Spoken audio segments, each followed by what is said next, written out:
Okay guys, today we're doing the next unit. Now previously we've done adding and subtracting algebraic fractions. Today we are doing advanced algebraic fractions. Right, it sounds daunting, but it's not, don't worry. Okay, I'm going to go through two examples of F1, two examples of F2, and two examples of F3 in order to help you out and see how you get on with it. So, to begin with, F1. Right, now before I do an example of F1, or two of them, I'll do a very basic example of if it told you to simplify, let's say 18 out of 30. Right, the first thing you'd think is just say, what have they got in common? 2 times table, yes. 3 times table, yes. 6 times table is the highest, so you'd use that. So naturally you divide by 6 to get 3 out of 5, final answer. Right, we're going to use the exact same process here, but just using algebra. So for example, 2x over x. Right, I'd look at that and say, what have they got in common, so I can simplify it? The answer is x. So therefore, you would divide both sides by x, both numerator and denominator. X divided by x is obviously 1, so I don't need to write that. It doesn't change the top line. So that top line will be 2.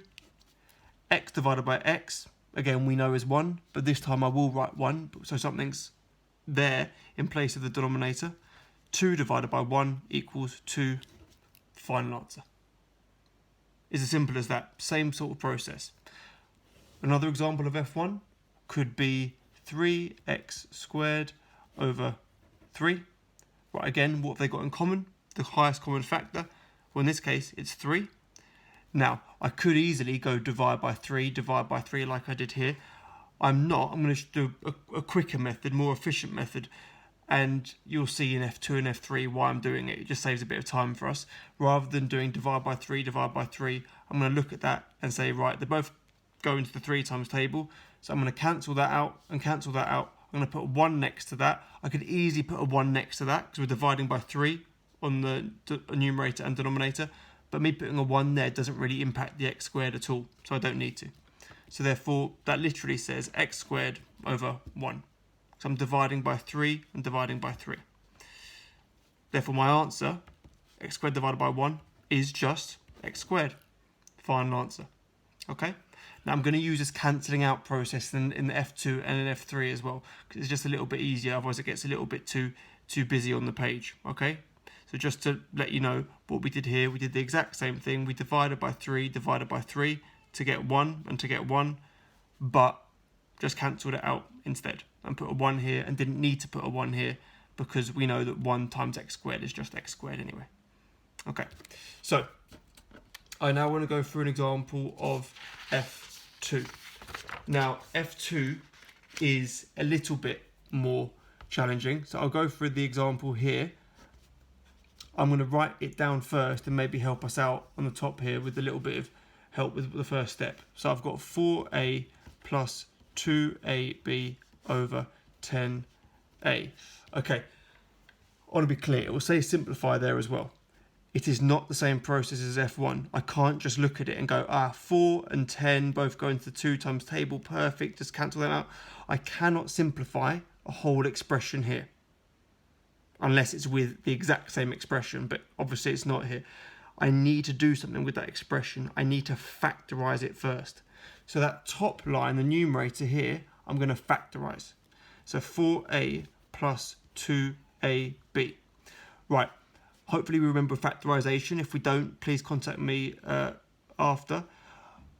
The highest common factor here is 2. They've also got an a in common, so a, open bracket.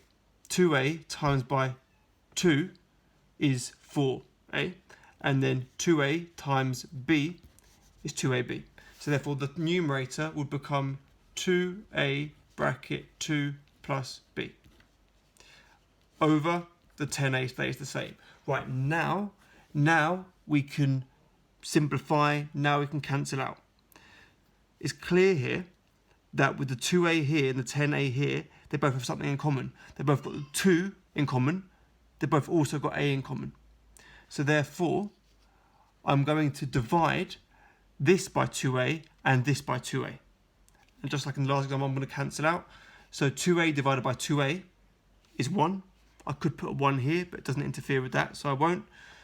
10a divided by 2a is 5. So therefore, my final answer is 2 plus b over 5. Okay, because I've divided the 10a by 2a to get 5. Another example on F2, 3x squared plus 9x over 4x plus 12. Right, the same thing here. I cannot simplify this with an expression here and a different expression here. I must factorise both of them. So again, just to remind you up here, how to factorise the numerator here would be 3x squared plus 9x. I'd say what have they both got in common? They've both got the 3 times table in common. So 3 would go here. They've also both got x in common. So x comes out. Bracket x plus 3. So that would be the numerator. 3x bracket x plus 3. Right, over 4x plus 12. I'd look at that and say what have they both got in common? Well, they've both got the 4 times table in common. So that comes out, and then x plus 3. Right, the difference between this example and this example is that here, what was on the outside of the brackets, that was something they had in common. So therefore, that's how we could cancel out. That's how we could simplify. Here, the 3x and the 4 don't have anything in common. But the x plus 3 and the x plus 3, they're the same expression. So in this case, we can cancel them out. So I would go, that divided by x plus 3 is 1, and that divided by x plus 3 is 1. No need to put it there or there, because it would end up being the same numerator, same denominator.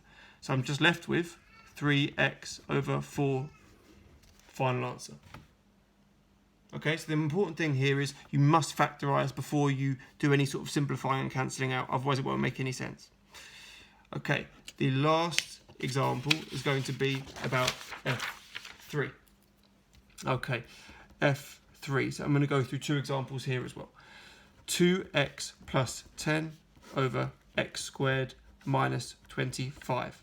Alright, same process here. To simplify that, again, we can't do anything with this and this because they're 2 different expressions. I must factorise it first if I want any chance in simplifying this. That one here is a linear factorisation, so there's no need for me to go through an example. 2's in common with them, bracket x plus 5. So that's that top line done. The denominator is a little bit difficult here, x squared minus 25, because it is a quadratic factorisation, and there's a number of you that have forgotten how to do this. You're used to seeing it in another form, which is going to be on our second example. Here, the answer would be bracket x plus 5, bracket x minus 5.